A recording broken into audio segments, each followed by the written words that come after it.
तवावतारो no जातः का तत्पत्नी भवेदतः तं मोहयमहेशानम् अवतीर्यं शितौ शिवे। प्रिय दर्शकों नमस्कार, एक बार फिर से उपस्थित हूँ आप सबके सामने मंगलवार के कार्यक्रम में। आपका ध्यान आज इस विषय पर लेकर आने वाला हूँ। बहुत ही महत्वपूर्ण विषय होगा आज का, बहुत नया भी है कि केवल हम आज तक यही जानते आए हैं कि देवगुरु बृहस्पति, शुक्र, बुध और चंद्रमा जैसे ग्रह ही किसी भी भाव को देखेंगे तो वो शुभ परिणाम देने वाले हो जाते हैं, या उस भाव पर जहाँ पे उनकी दृष्टि जाती है उसमें शुभ फल की वृद्धि करते हैं। आज का कार्यक्रम थोड़ा अलग है और बिल्कुल नया सा है। बने रहिएगा कार्यक्रम के अंतिम हिस्से तक, कहीं नहीं जाना है। आपकी कुंडली में कोई भी ग्रह कब विशेष दृष्टि वाला ग्रह बन जाता है, अगर आज का कार्यक्रम देखेंगे तो अंतिम तक समझ में आ जाएगा। आइए, लाइव होता हूं मैं शनिवार को रात्रि 8:15 पे इसी चैनल पे, और वहां पे आपकी कुंडली का अध्ययन करता हूं। सबसे पहले जो विषय है ये है कि आपकी कुंडली का जो ग्रह, बहुत ध्यान से समझिएगा, जो ग्रह आपकी कुंडली का आत्मकारक बना। आत्मकारक का अर्थ होता है जो सबसे ज्यादा आत्मकारक, जो सबसे ज्यादा अंशों के साथ विराजमान हो, सबसे ज्यादा जिसके पास अंश बल हो। और अगर वो ग्रह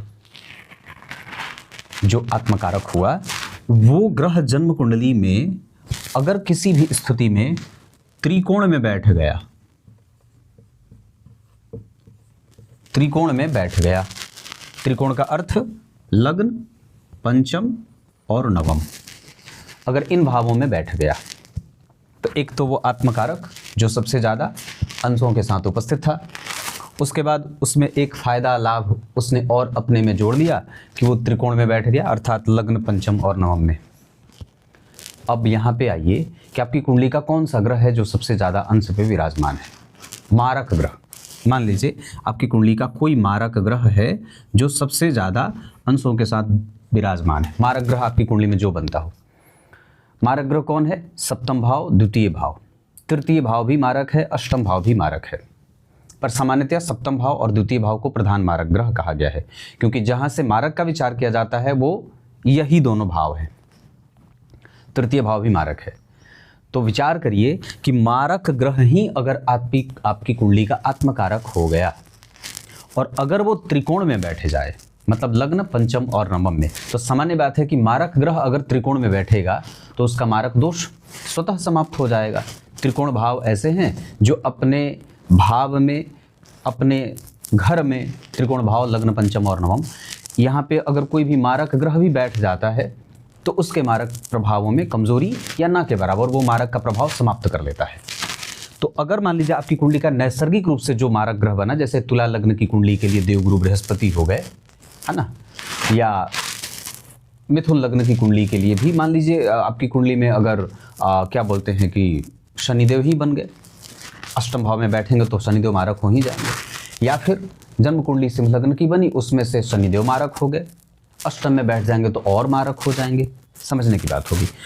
तो मारक ग्रह अगर जन्म कुंडली के त्रिकोण में बैठ गया और वही आत्मकारक भी है, तो अब इसका मारक प्रभाव समाप्त होकर के आत्मकारक होने के कारण वो बलवान होगा, और वो जहां जहां उसकी दृष्टि पड़ेगी, जहां जहां उसकी दृष्टि पड़ेगी उसमें वो बल की वृद्धि करने वाला होगा, है ना।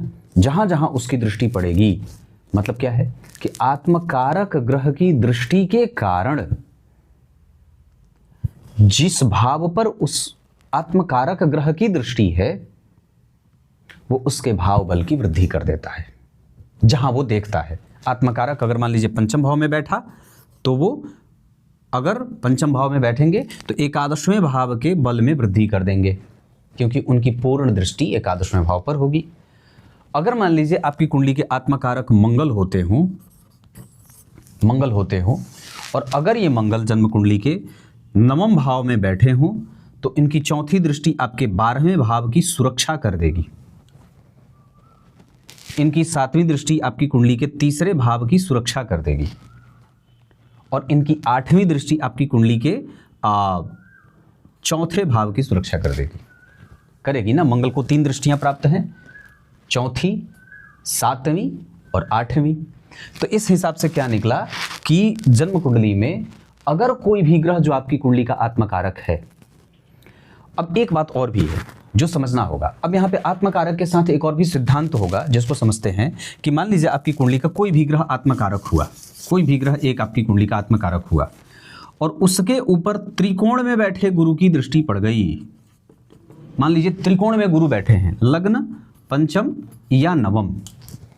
तो आत्मकारक के ऊपर अगर त्रिकोण में बैठे गुरु की दृष्टि पड़ेगी ना, तो वो कुंडली को और भी ज़्यादा बेहतर और मतलब ये बहुत सारे प्रभावों की वृद्धि करने वाली हो जाएगी। त्रिकोण में बैठे गुरु अगर आपकी कुंडली के आत्मकारक ग्रह को देख रहे हैं तो ये बात 1,00,000% बहुत अच्छी हो जाती है, बहुत अच्छी हो जाती है। और ये आजमाया हुआ सिद्धांत है। इस पे कई सारे आचार्यों ने उदाहरण कुंडली भी बनाई है और ये बताया है कि आपकी कुंडली के आत्मकारक ग्रह के ऊपर अगर गुरु की दृष्टि है या आत्मकारक ग्रह जहां त्रिकोण में बैठ करके किसी भी भाव को देखेगा, तो ये दोनों ही सिद्धांत बहुत ही ज्यादा मजबूत पक्षों के निर्धारक हो जाते हैं, है ना।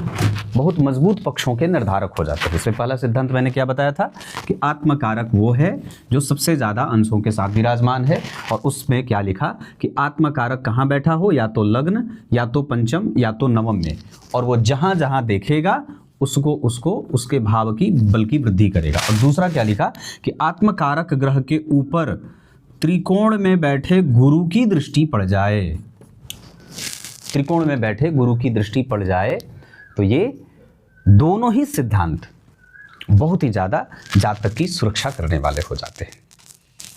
अब एक बात और बताता हूँ, किसी भी स्थिति में, कल किसी ने प्रश्न में पूछा था मुझसे कल के कार्यक्रम में कि पंडित जी ये बताइए कि अगर कोई ग्रह नीच का है, मान लीजिए जैसे शनि आपकी कुंडली में, ये कोई एक प्रश्न था, इस वजह से इस कार्यक्रम में उसका उत्तर दे देता हूँ कि कोई एक ग्रह जो नीच राशि में बैठा है, जैसे शनि अगर 1 नंबर की राशि में बैठे हैं और अगर वो वर्गोत्तम हैं, तो शनि अगर नवमांश में भी 1 ही नंबर की राशि में बैठेंगे तो क्या वो बलवान होंगे? मैंने कहा हाँ, वो बलवान होंगे। वर्गोत्तम ग्रह नीच होने के बावजूद अगर वो वर्गोत्तम है, दोनों जगह लग्न में भी और नवांश में भी 1 नंबर की राशि में ही बैठ गया या नीच राशि में बैठ गया, कोई भी ग्रह, ये तो मैंने शनि को उदाहरण में लिया है, तो वो ग्रह वर्गोत्तम होने के कारण बली हो जाएगा और उसकी दशा उस जातक के जीवन के लिए लाभ देने वाली होती है। जब पहले 5वें और 9वें भाव की बात करते हैं तो याद रखिए, जो काल पुरुष की कुंडली बनती है, काल पुरुष की कुंडली किसकी बनती है? मेष लग्न की कुंडली बनती है, मेष लग्न की कुंडली बनती है काल पुरुष की।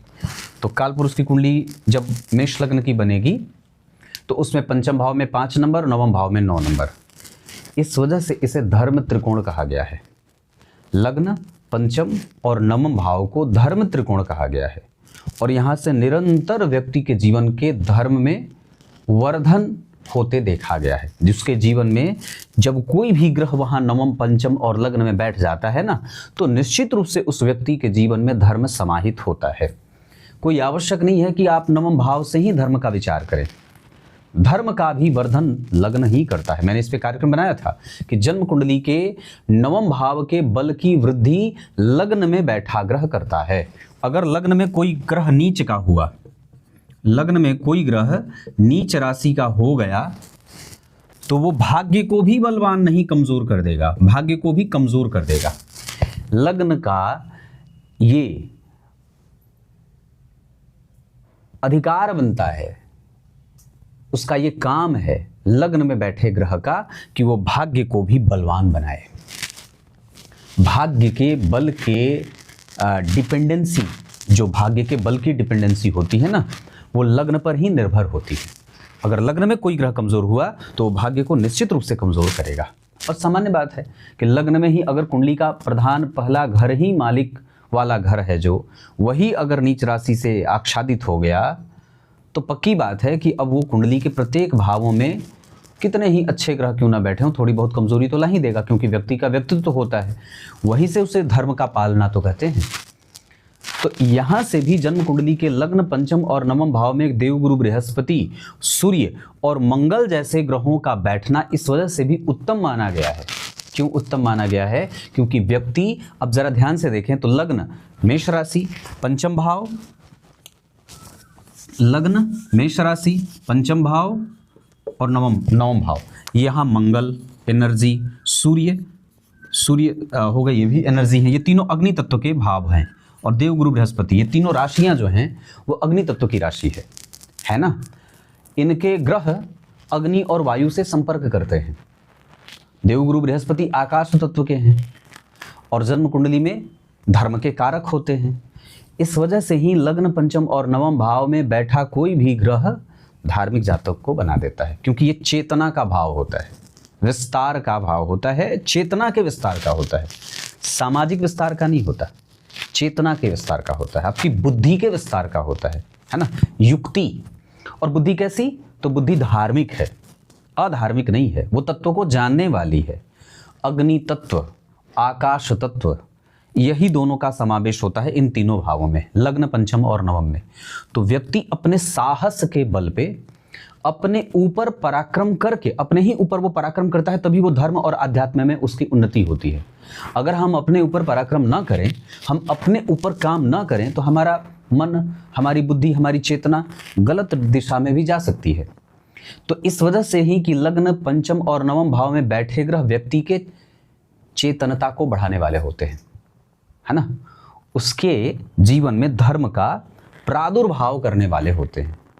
और जरा विचार करके देखें तो भले ही लग्न, पंचम और नवम भाव में सबसे मजबूत त्रिकोण नवम भाव होता है, लेकिन सबका बल जो बढ़ाता है वो लग्न भाव ही होता है। लग्न, अगर मैंने क्या बात कही थोड़ी देर पहले कि अगर लग्न कमजोर होगा तो निश्चित रूप से वो भाग्य को भी कमजोर करेगा। और मैंने इसको एक उदाहरण कुंडली पे भी थोड़े दिन पहले कार्यक्रम में बनाया भी था, होगा तो आगे बना भी दूंगा थोड़े दिन बाद। इस वजह से ही इन भावों में या काल पुरुष की कुंडली में लग्न में मेष राशि बनी, अगर होता ऐसा तो लग्न में 9 नंबर से शुरू हो जाती काल पुरुष की कुंडली, धनु लग्न की बन जाती या सिंह लग्न की बन जाती। जबकि ऐसा क्यों नहीं है? क्योंकि व्यक्ति के व्यक्तित्व को सही दिशा में मोड़ने के लिए व्यक्ति को स्वयं पर पहले पराक्रम करने की आवश्यकता होती है। प्रधानतया काल पुरुष जो बने वो मेष लग्न के बन गए। परमपिता परमेश्वर की जो कुंडली बनी वो मेष लग्न की क्यों बनी? क्योंकि मेहनत करना था सही दिशा में ले जाने के लिए। गुरु पराक्रमी नहीं है, सूर्य पराक्रमी नहीं है, मंगल पराक्रमी है ना। वो पत्थर पर धूप जमा दे पराक्रम से।